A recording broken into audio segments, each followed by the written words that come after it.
살아있는 듯한 생생한 움직임. 온 세상 사람들의 마음을 빼앗은 완전 대세. 3D 애니메이션에 대한 궁금증 완전 정복.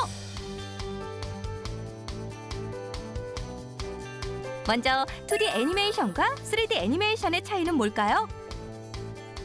바로 그리는 방식입니다. 2D 애니메이션은 손으로 그림을 그려 동화 작업을 하고요. 그 그림에 움직임을 부여하죠.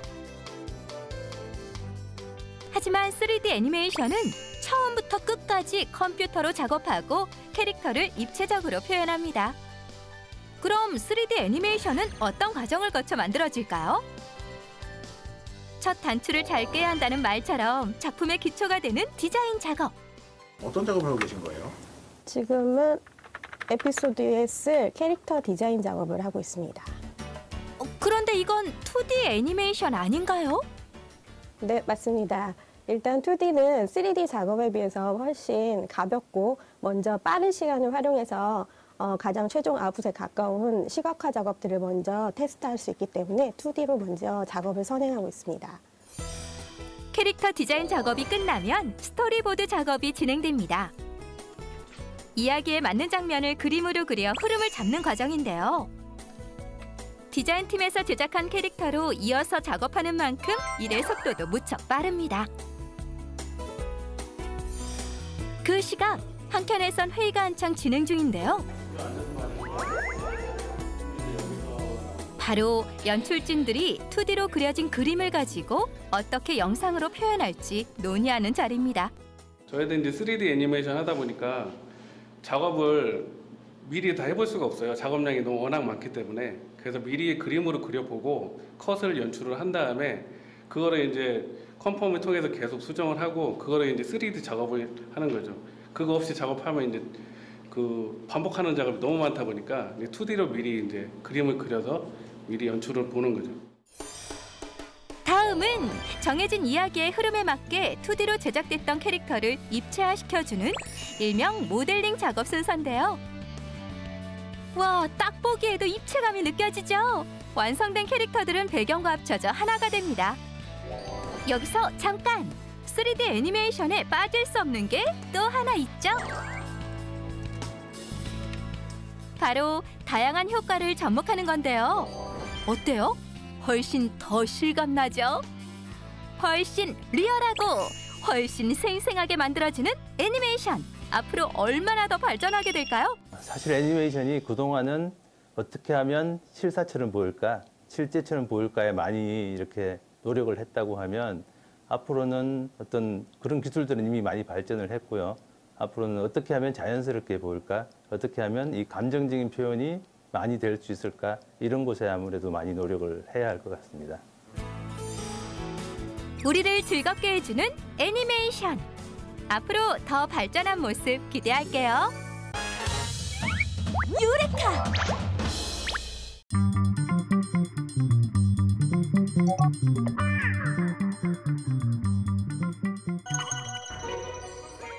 인류의 가장 오래된 운송수단인 배. 배의 역사는 인류의 역사와 함께 오랜 시간 발전해 왔는데요. 배가 만들어지기 전 사람들은 물에 띄워져 있던 통나무에 올라타 손으로 저으며 이동했습니다. 그럼 최초의 배는 언제, 어떻게 만들어졌을까요? 기원전 5000년경 이집트인들이 나일강 하구에서 파피루스라는 풀을 엮어 인류 최초의 배인 파피루스 배를 만들었는데요. 파피루스 배의 등장 후 다양한 형태의 배들이 등장했는데 이런 배들은 강도가 약해 파도가 없는 곳에서만 탈 수 있었어요.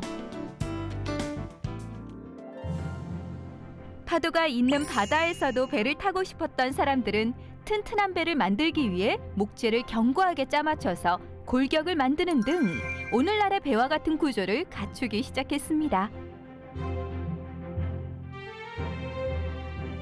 이후 그리스 로마 시대에 지중해에서 활동했던 갤리선은 수백 명의 사람이 탈 수 있을 만큼 크기가 매우 컸는데요. 이에 비해 북해에서 활동했던 바이킹선은 갤리선과 달리 뾰족한 앞부분과 낮은 배의 깊이로 쉽게 노를 저을 수 있어 빠른 속도를 낼 수 있었습니다. 한편 우리나라는 오래전부터 해전에 강한 모습을 보였는데요. 그 이유는 이순신 장군의 뛰어난 전술뿐만 아니라 조선의 군함 판옥선이 있었기 때문이었습니다. 조선 수군의 주력함인 판옥선과 일본의 주력함인 세키분해는 배의 강도와 규모에서 큰 차이를 보였는데요. 이로 인해 임진왜란 당시 조선 수군이 더 적은 규모였음에도 전쟁에서 승리할 수 있었습니다. 15, 16세기엔 배의 발전으로 신대륙 발견, 새로운 항로 개척 등 역사적으로 변화의 시대를 맞이하게 되었는데요. 1769년 제임스 와트의 증기기관 발명으로 사람들은 증기기관을 배에 적용하여 증기선을 만들려고 시도하였는데 그중 미국의 기술자 로버트 풀턴이 있었습니다. 그림을 공부하던 풀턴은 영국에서 운하와 선박에 대해 관심을 가지기 시작해 증기선에 대한 연구를 시작.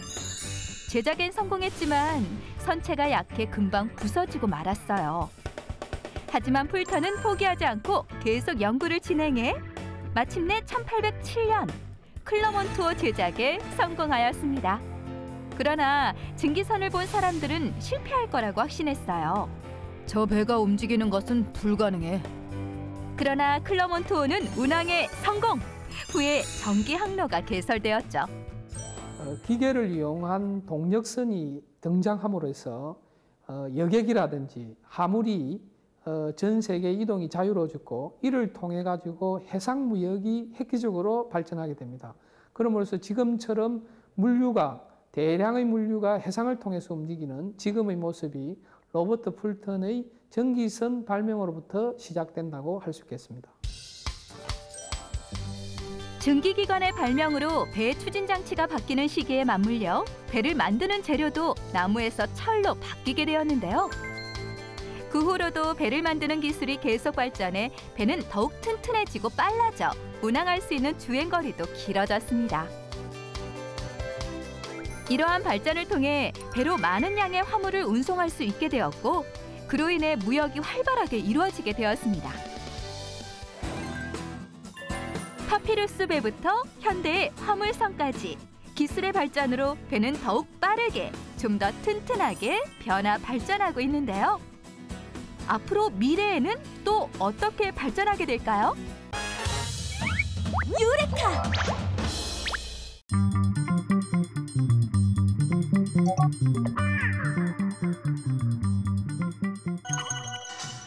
매년 본격적인 추위가 시작되는 소한과 대한 사이 안동에서는 큰 행사가 열린다. 안동 석빙고 장빙제가 그것이다. 2002년부터 시행하고 있는 석빙고 장빙제는 낙동강의 얼음을 채빙하는 것으로 시작된다. 채취된 얼음을 석빙고까지 옮기는 운빙, 마지막으로 석빙고의 얼음을 저장하는 장빙 등 크게 3가지의 순서로 이루어지는데 이 모든 것이 옛날 전통 방식을 고수하고 있다. 이렇게 채취한 얼음은 빙고에 보관된다. 석빙고는 겨울철에 얼음을 저장해 여름에 꺼내 사용할 저장고 목적으로 만들어졌다. 석빙고 안에는 그 어떤 장치나 구조물도 없었다. 대체 무엇이 석빙고 내부를 저온 형태로 유지시키고 있는 것일까? 석빙고에서 얼음을 장기간으로 보관할 수 있는 핵심 기술은 외부에 더워진 열이 실내에 투입되는 시간을 6개월간 지연시켜주는 그 기술이 가장 핵심 기술입니다. 여름철까지 겨울의 얼음을 보관할 수 있었습니다. 먼저 석빙고의 외부 형태를 살펴보면 고분 형태로 둥근 모양을 띈다. 출입구에서 바깥에 찬바람이 들어오면 석빙고 안으로 골고루 퍼질 수 있도록 외형을 둥글게 만든 것이다. 덕분에 공기가 원활하게 돌아가면서 찬 공기는 바닥으로 내려가고 더운 공기는 천장으로 올라간다. 뿐만 아니라 석빙고의 지붕에는 흙이 아주 두껍게 덮여 있고 그 위엔 잔디를 깔았다. 그래서 아무리 무더운 여름에도 햇볕의 뜨거운 열기가 안으로 들어올 수 없다. 흙이 바깥의 열기를 모두 흡수하기 때문이다. 때문에 석빙고 내부는 외부의 열기에 영향을 받지 않는다. 또 한 가지 눈에 띄는 점이 바로 굴뚝이다. 내부의 뜨거운 열기를 빼주는 환풍기 역할을 한다. 출입문은 바람이 잘 들어오는 남향으로 설치됐는데 문 위쪽에는 벽을 만들어 더운 공기를 못 들어오게 했다. 더운 공기는 차가운 공기보다 상대적으로 밀도가 낮아 위로 뜨는 성질이 있다. 석빙고 문은 그 원리를 이용해 더운 공기를 벽으로 막아 못 들어오게 했던 것이다. 최대한 열 손실을 피하기 위해 반지하 형태를 취했다는 석빙고. 그런데 내부 바닥을 자세히 살펴보면 약간 비스듬하게 설계돼 있고 배수구가 있다.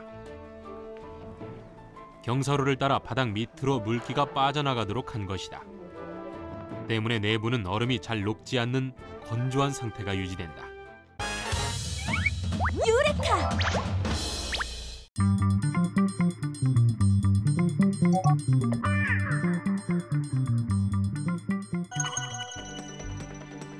지진은 발생 원인에 따라 지표나 지하의 단층 운동에 의해 발생하는 단층 지진, 마그마가 움직이거나 가스가 분출될 때 지각이 움직여 발생하는 화산 지진, 땅 속에 큰 공간이 무너질 때 생기는 함락 지진, 핵폭탄 실험 등의 인공적인 폭발물에 의해 생기는 인공 지진으로 나눌 수 있는데요. 그중 우리가 흔히 알고 있는 대표적인 지진이 단층 지진입니다. 단층 지진의 발생 원인에 대해서는 여러 가지 학설이 있지만 크게 두 가지를 꼽을 수 있습니다. 그중 탄성 반발설은 1906년 캘리포니아 대지진 당시 미국의 지진학자가 지각의 단층 구조를 조사해 지진의 원인을 규명한 것인데요. 스티로폼의 양끝을 잡고 힘을 가하면 처음에는 휘어집니다. 하지만 계속해서 힘을 가하면 어떻게 될까요? 결국은 부러지고 마는데요. 이때 손끝으로 미세한 진동이 전달됩니다. 마찬가지로 지층도 힘을 받으면 휘어지며 모습이 바뀌다가 더 버틸 수 없을 만큼 힘이 축적되면 지층이 끊어져 단층이 되고 땅이 흔들리는 지진이 발생하게 되는 것입니다. 이때 지진 발생의 원인이 되는 에너지가 발생된 점을 진원, 진원에서 수직으로 연결된 지표면을 진앙이라고 하는데요. 진앙은 진원에서 가장 가까운 지표로 지진 발생 시 가장 큰 피해를 입습니다. 진원지에서 지진이 발생하면 그 점을 중심으로 탄성 에너지가 파동 에너지로 바뀌어 전달되는데 이를 지진파라고 합니다. 지진파는 크게 진원에서 시작돼 지각 내부를 통해 전달되는 실체파와 지각의 표면을 따라 전달되는 표면파로 나누는데요. 실체파는 다시 P파와 S파로 나누어집니다. P파는 속도가 빨라 지진이 일어났을 때 가장 먼저 지진계로 측정되며 진폭이 작아 비교적 피해가 적습니다.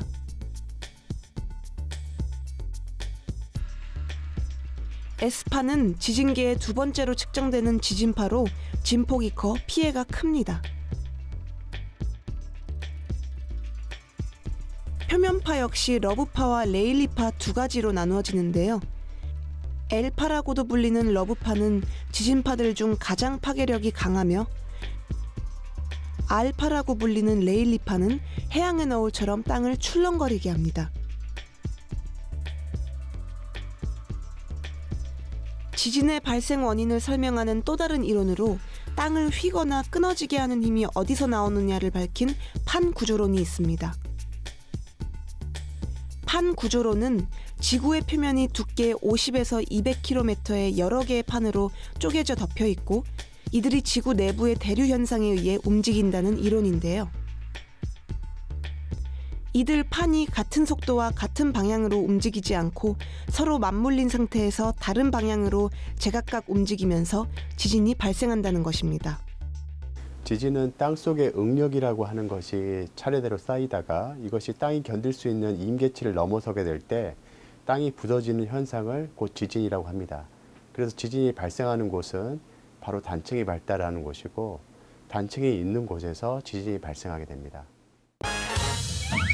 유레카!